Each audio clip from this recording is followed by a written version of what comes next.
The dream of a united Africa. Can Captain Traoré lead the way? Hello Parakeet Media viewers, today we're diving headfirst into an idea that's been sparking some serious buzz across the internet, in living rooms, and on street corners from Cairo to Cape Town. It's bold. It's audacious. And honestly, it's got us all thinking, what if? We're talking about the concept of a united Africa. Not just economically, not just politically, but a truly unified continent, speaking with one voice, marching to one drum. Imagine it for a second.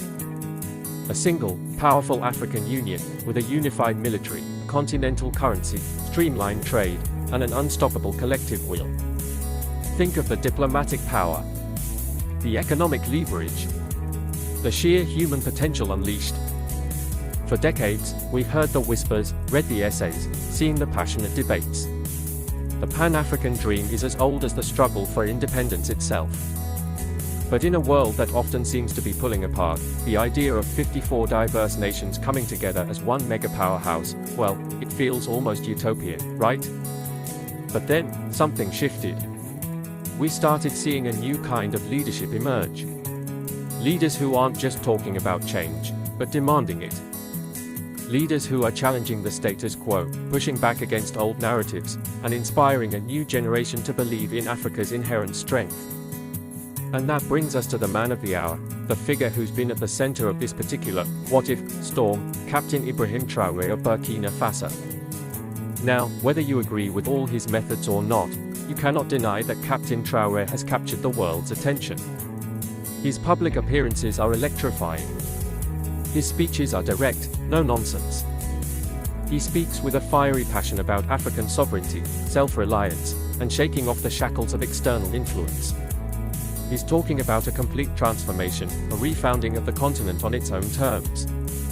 People are resonating with his call for African nations to take control of their own destinies, to harness their immense natural resources for the benefit of their own people, and to stand tall on the global stage. He's not just talking about problems, he's proposing radical, sometimes controversial, solutions.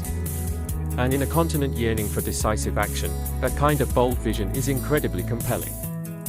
So, the question that's being thrown into the ring, the one that's got everyone buzzing, is this: if Africa were to unite, if we were to truly consolidate our power and our potential, could Captain Ibrahim Traoré be the visionary leader to spearhead such a monumental undertaking?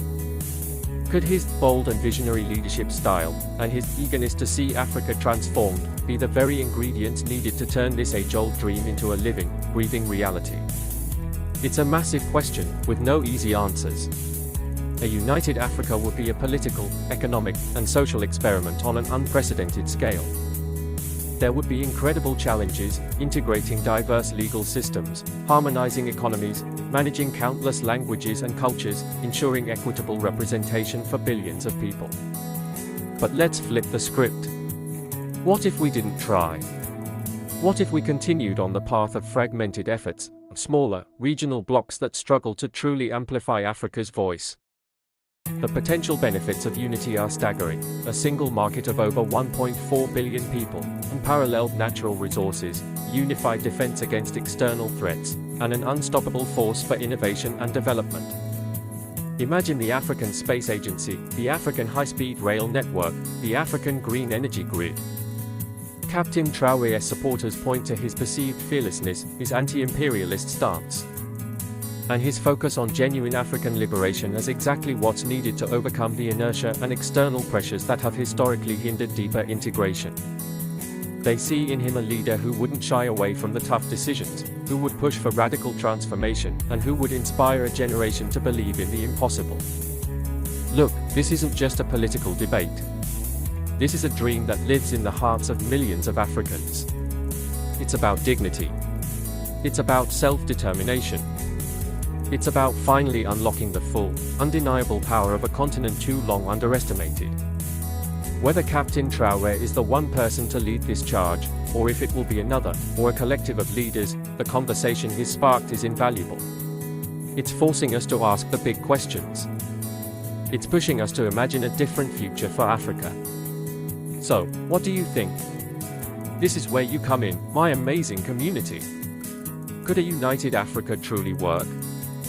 And if so, do you believe Captain Ibrahim Traoré has the qualities to be the inaugural president of such a monumental entity?